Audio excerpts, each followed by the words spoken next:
The 1,000-yard stare. Shell shock in World War I. The 1,000-yard stare.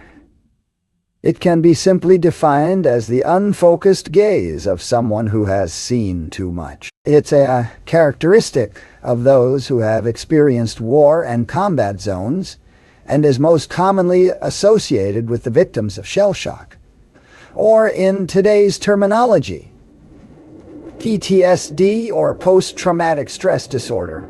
By the time World War I came around in 1914, technology and weaponry had advanced greatly since the days of Napoleon. Battlefields were deadlier, with more varied and horrific ways of attacking and killing the enemy, leading to psychological trauma en masse in a way that really hadn't been seen before. The first recorded use of the term shell shock was by Dr. and Captain Charles S. Myers, writing a report for the paper The Lancet in February 1915. In it, he examined the cases of 3 young men he studied, 2 privates and a corporal, breaking down the symptoms they displayed. From here, a list of common but extremely varied symptoms of shell shock was defined, which included sleeplessness, anxiety, fear, harassing sights and experiences, mania, mental confusion, memory loss, hallucinations and delusions, psychosis, and in some cases a complete mental breakdown or mental stupor. As well as these mental symptoms, physical symptoms were also recorded, such as headaches, nausea, and dizziness. Also referred to as neurasthenia, Dr. William Aldrin Turner, building off Myers' report, wrote about his findings at base hospitals in France. Dr. Turner spoke about neurasthenia and the impact of witnessing extreme war violence on an individual. He stressed the link between physical symptoms and mental issues, strongly identifying cases where mental shock led to other physiological symptoms, such as deaf mutism, that continued long after it should have subsided. Although 1915 was the first recorded mention of shell shock, it's now estimated that by December 1914, 7–10% of all British officers and 3–4% of other ranks were suffering from it. In the cases of those with neurasthenia, Turner recommended rest and recovery at home, although the degree of severity of shock and neurasthenia affected his recommendations. Universe of knowledge. Take their new course on artificial intelligence, for example. You're not just reading about AI, you're actually engaging with interactive puzzles that teach you how neural networks operate. It's kind of like playing a game, but you're learning a real-world concept. The best part, Brilliant customizes content to fit your skill level. Whether you're just starting out or you're ready to dive deep into data analysis or programming, there is something there for you. You progress at your own pace with helpful hints and step-by-step solutions to guide you. If you sign up now, you get to start free for 30 days. Plus, the first 200 people who sign up using the discount URL will get 20% off an annual plan. Just visit brilliant.org/simplehistory to get started. Give it a try yourself to see what I'm talking about. The 3 men that Myers observed had all been victims of recent nearby shell explosions, suffering from mental fog thereafter. But Turner had the benefit of observing multiple participants over a longer stretch of time, meaning he was able to draw further distinctions between differing types of shell shock, which he referred to as nervous shock. In fact, Turner may have been the first to recognize that it was not just acts of war, such as a nearby explosion or one specific traumatic incident, that led to those cases of shock, but that what he referred to as general tear could impact to as general wear and tear could impact mentally over time, resulting in shell shock.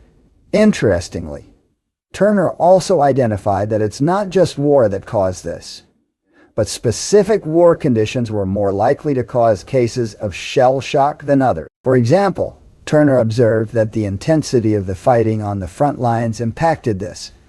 highlighting that more cases were seen from the severe fighting in Flanders and around Ypres than other battles. These earlier battles notably suffered from heavy artillery fire, which could go some way to explain the increasing number of shell shock cases. Regardless, shell shock was both a new and increasing epidemic during World War I, with physicians working hard to understand the new phenomenon, at the same time as dealing with countless cases of it in their front-line soldiers. While the early reports of Myers and Turner are quite positive, saying that recovery is favorable and likely for these soldiers, and that time is simply needed in most cases for rest and recovery, it later became apparent this wasn't quite the case. By 1916, very few cases of shell shock had returned to fighting. At one Red Cross hospital, only 21% of discharges returned to military duty, and Gordon Holmes, the consultant neurologist to the British Expeditionary Forces, reported that the base hospitals in France, where the fighting was strongest, seeing return of 30–40% in comparison to the UK's 4–5%. As cases increased, understanding almost seemed to go backward, more than likely due to the panic over realization of how many soldiers were affected in Britain. Although initially physicians like Myers and Turner advocated for hypnotherapy, psychotherapy, measures to help treat shell shock, over the next few years, the efficacy of their methods began to be questioned. Lieutenant Colonel Gordon Holmes was brought in to replace Myers, and his methods, while more in line with the British Army's desires, unfortunately did a lot to undermine recent discoveries on the impact of shell shock on its sufferers, and set in motion a string of events that led to the demonization of those dealing with the mental illness. Notably, his reporting on relapse rates was much lower than the actual figures, and didn't take into account the high number of the men treated for shell shock that never returned to active warfare. Sadly, fundamentally, the general British belief became one that shell shock was down to a weakness of mind and spirit, rather than anything else. It's possible this general mentality is what actually made shell shock so prominent in the British forces, with the general populace believing strongly in the mantras stiff upper lip and we are British. We carry on. That led to a general, subconscious abhorrence to any ailment of a mental nature.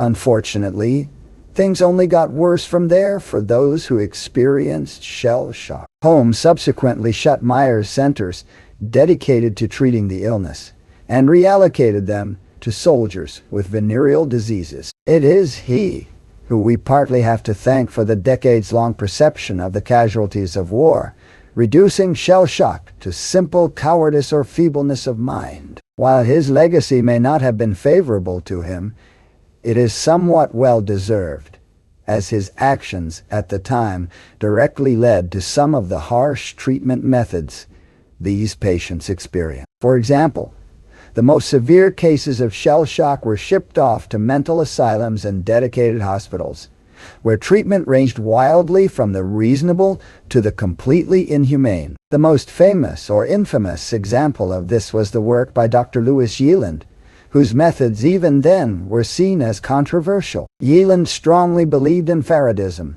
the use of electricity in therapy, much like the electroshock therapy used until the 1980s. In his 1918 work, Historical Disorders of Warfare, he gleefully documented the treatment types he used on sufferers of shell shock, describing them as successful despite their barbarism. One of the main methods Yeeland favored included applying electric shocks to the throat, neck, and limbs, forcibly for horrifying long extended periods of time, sometimes berating the patient verbally while doing so. In some cases, he went so far as to also apply hot plates to the skin and put out lit cigarettes on the end of the patient's tongue. What that would do to cure shell shock may be anybody's guess, but Yeeland was convinced that his methods were the right ones. The nuances and different treatments of shell shock varied dramatically across World War I, And by the end of the conflict, there was still no great consensus on the illness among medical professionals.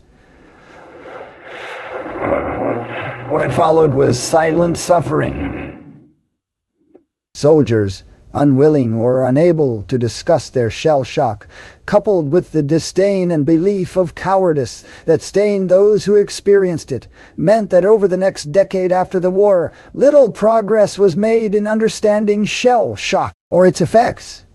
The most notable inquiry was that of the Southborough Report in 1922, but even in the paper's findings, opinions over the cause of shell shock were sharply divided among the groups of experts consulted. Rather than addressing this difficulty in defining the key causes of shell shock, the paper focused on recommendations for future affairs and largely blamed the illness on things such as a lack of training in troops in certain battles. Regardless of the justifications and investigations, the fact remains that to the British military at least, World War I shell shock sufferers were largely regarded as cowards, and in many instances were even shot for it on the front lines. Even putting aside the fact that many would balk in the face of war and certain death, these men were not cowards, but sufferers of an illness brought on by the horrendous reality they were forced to face daily. They deserve recognition and an apology for the reputation they earned because of this. But incredibly, it took until 2006 for an official pardon to be issued to those shot in the name of cowardice during World War I, and decades for sufferers of mental illness to be taken seriously. Remember, that's brilliant.org/simplehistory. I can't wait to hear about what you'll discover on your next own learning journey with Brilliant. Leave a comment below and tell me what you learned.